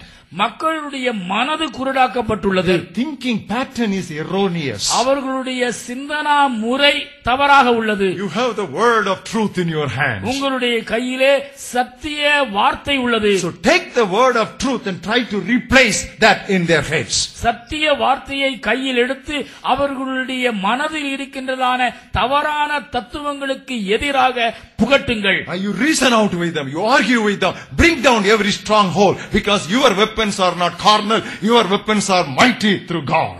உங்களுடைய போர் ஆயுதங்கள் மாம்சத்திற்கு அடுத்ததா இல்லாமல் ஆவிக்குரியதா இருக்கின்றபடினாலே இந்த சத்திய வசனத்தினுடைய வேகத்தினாலே அவர்களுடைய மனதிலே காணப்படுகின்றதான வாதங்களுக்கும் தர்க்கங்களுக்கும் பதிலடி கொடுங்கள். What is this? இது என்ன? This is not just a book. இது வெறும் புத்தகம் அல்ல. You know what is this? இது என்ன? This is a hammer, the Bible says. இது சம்மட்டி. Isn't it? இது கண்மலையை நொறுக்கும் சம்மட்டி. Did God say my word is hammer? என்னுடைய வார்த்தை சம்மட்டி என்று ஆண்டவர் சொல்லவில்லையோ? சொன்னாரா? He didn't say that. அவர் சொல்லவில்லை. What did he say? அவர் என்ன சொன்னார்? Is not my word hammer? என் வார்த்தை சம்மட்டி அல்லவோ? அல்லவோ. He's challenging us. அவர் சவால் விடுகின்றார். Did he say my word is fire? என்னுடைய வார்த்தை அக்கினி என்று அவர் சொன்னாரோ? No. இல்லை. What did he say? அவர் என்ன சொன்னார்? Is not my word fire? என் வார்த்தை அக்கினி என்றோ? So we have the power here. We have the word of truth. நம்மிடத்திலே வல்லமை இருக்கிறது, நம்மிடத்திலே சத்திய வார்த்தை இருக்கிறது. This is the word of truth. இதுதான் சத்திய வார்த்தை. What is inside their heads is falsification. அவர்களுடைய மனதிற்குள் இருப்பது தவறான வாதங்கள். You counteract it by reasoning, by preaching, for proclamation.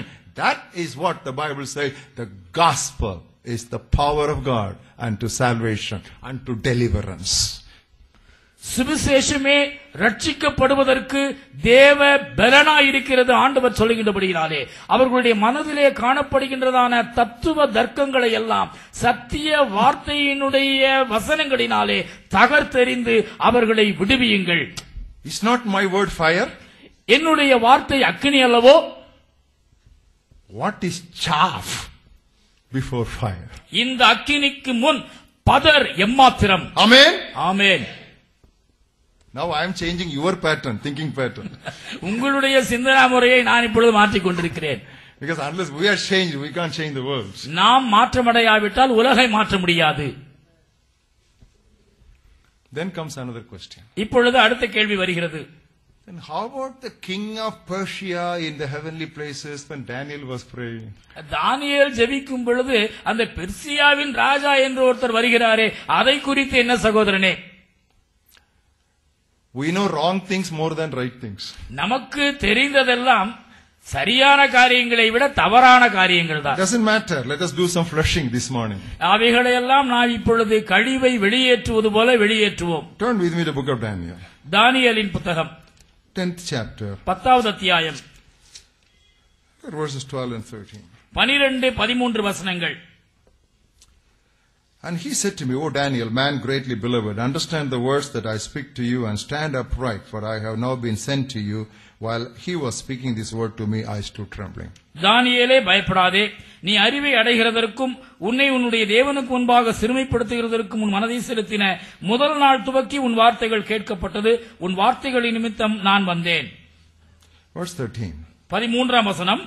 But the prince of the kingdom of Persia withstood me 21 days. Persia ராஜ்யத்தின் அதிபதி 21 நாள் மட்டும் என்னோடு எதிர்த்து நின்றான். And behold, Michael, one of the chief princes, came to help me, for I had been left alone there with the kings of Persia. ஆனாலும் பிரதான அதிபதிகளில் ஒருவனாகிய மிகாவேல் எனக்கு உதவியாக வந்தான், ஆதலால் நான் அங்கே பெர்சியாவின் ராஜாக்களிடத்தில் தரித்திருந்தேன்.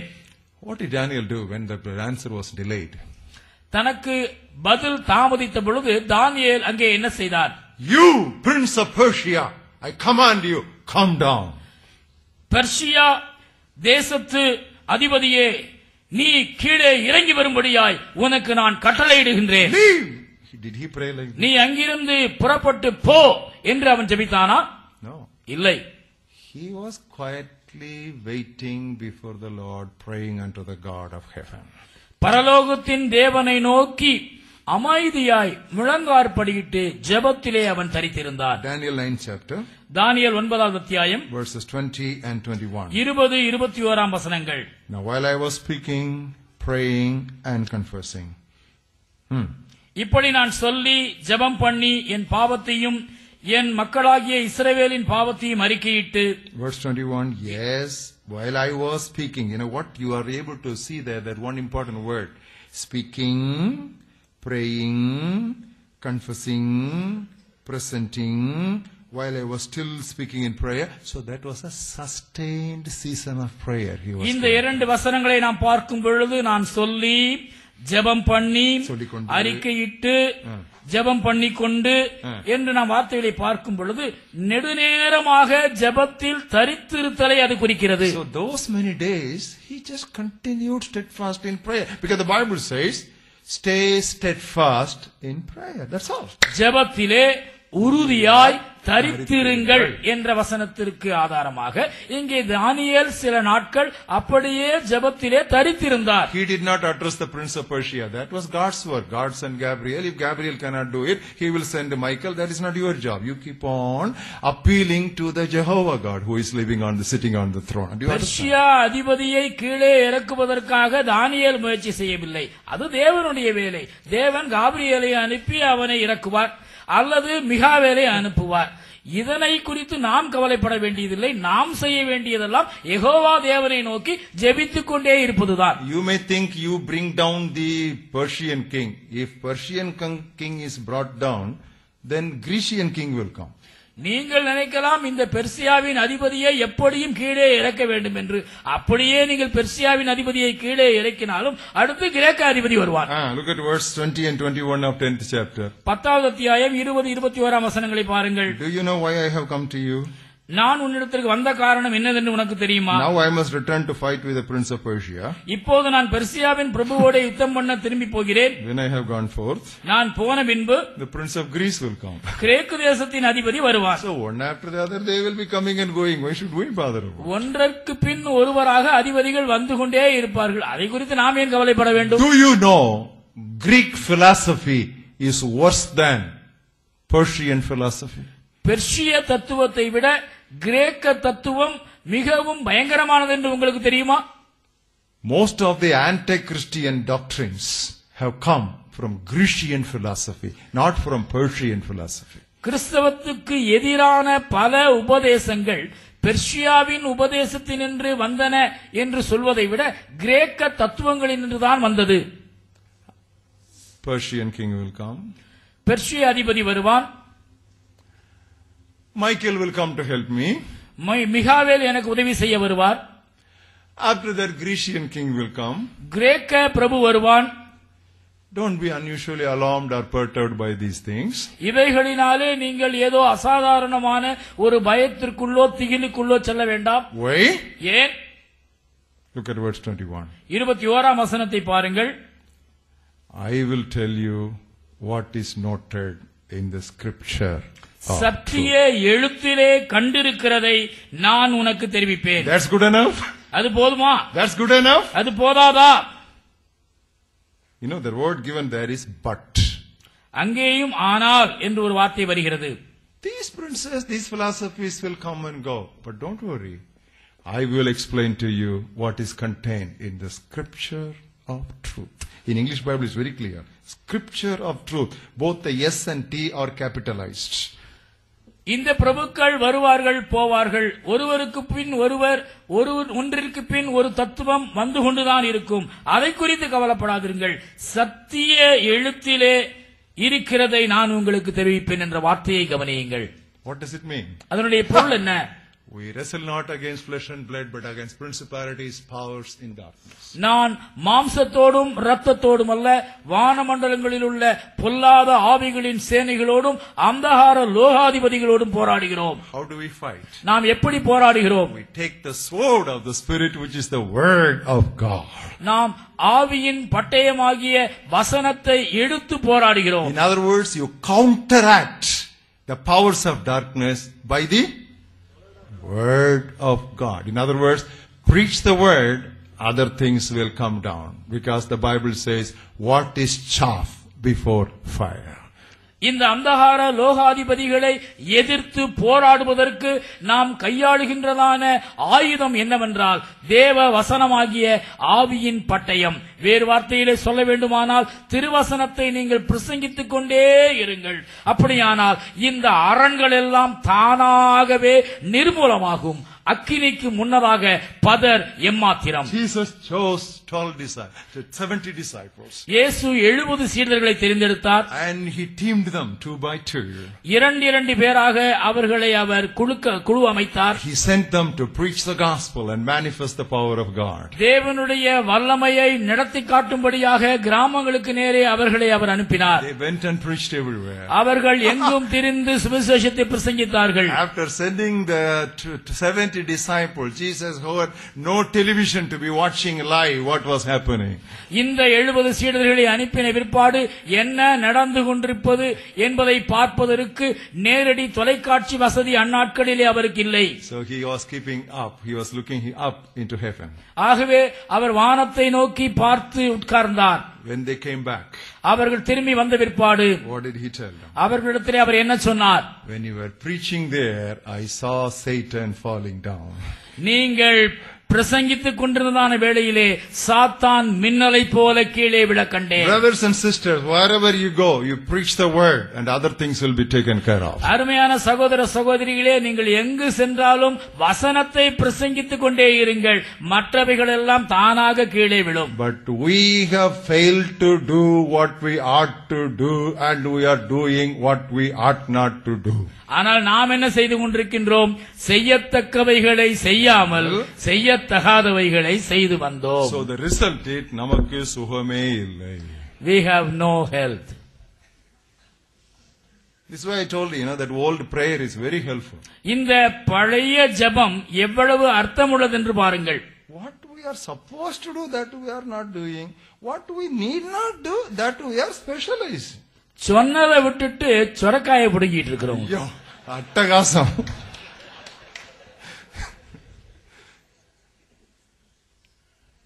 And are you able to see? I mean, it looks somewhat funny, but I think we are laughing at ourselves.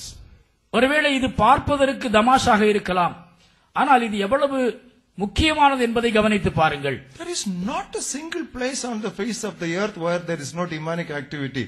Who told you to go and find out which spirit and then conduct a baptism service? This is this side of the christening them.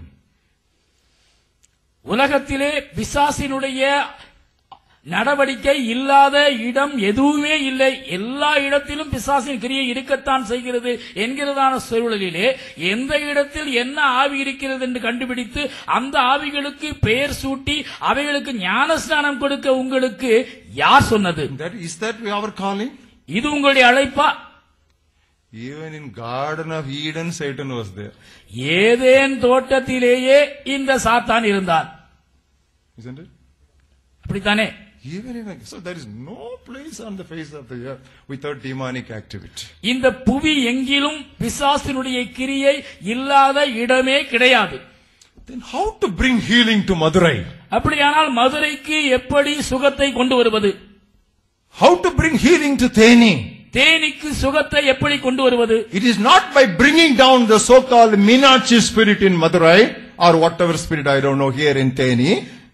மதுரையிலே உலாவுகின்றதான மீனாட்சி ஆவியை கீழே இறக்குவதன் மூலமாகவா அல்லது தேனியிலே எந்த ஆவி உலவுகிறது என்று தெரியவில்லை, அந்த ஆவியை வெளியே விரட்டுவதனாலேயா? How does healing come to a nation? ஒரு நாட்டிற்கு வளம் செழிப்பு எப்படி வருகிறது? My Bible says, என் வேதம் சொல்கிறது, if my people who are called by my name shall humble themselves, turn from their wicked ways, seek my face and pray, then will I hear their prayer, I will forgive their sin and heal their land. என் நாமம் தரிக்கப்பட்ட என் மக்கள் தங்களை தாழ்த்தி ஜெபம் பண்ணி என் முகத்தை தேடி தங்கள் பொல்லாத வழிகளை விட்டு திரும்பினால் அப்பொழுது பரலோகத்தில் இருக்கிற நான் கேட்டு அவர்கள் பாவத்தை மன்னித்து அவர்கள் நாட்டிற்கு வளத்தை கொடுப்பேன். If India must be healed, don't try to bring down the so-called spirits in India. If India must be healed, the church in India must repent. India வளம் பெற வேண்டுமானால் இந்தியாவை ஆக்கிரமிக்கின்றதான ஆவிகளை நிர்மூலமாக்க முயற்சி செய்யாதிருங்கள். இந்தியாவில் இருக்கின்றதான திருச்சபை மனம் திரும்ப வேண்டும். What was Christ's message to the church in Smyrna? Smyrna சபைக்கு கிறிஸ்துவின் செய்தி என்ன? Behold, Satan will cast some of you into prison for 10 days. இதோ சாத்தான் உங்களில் சிலரை 10 நாள் அளவும் காவலிலே வைப்பான். What should you do? அப்பொழுது நீ என்ன செய்ய வேண்டும்? Bring down Satan. சாத்தானை கீழே கொண்டு வாருங்கள். No. இல்லை. You stay faithful until death. மரணம் மட்டும் நீ உண்மையுள்ளவனாயிரு. I'll give you the crown of life. அப்பொழுது உனக்கு ஜீவ கிரீடத்தை தருவேன்.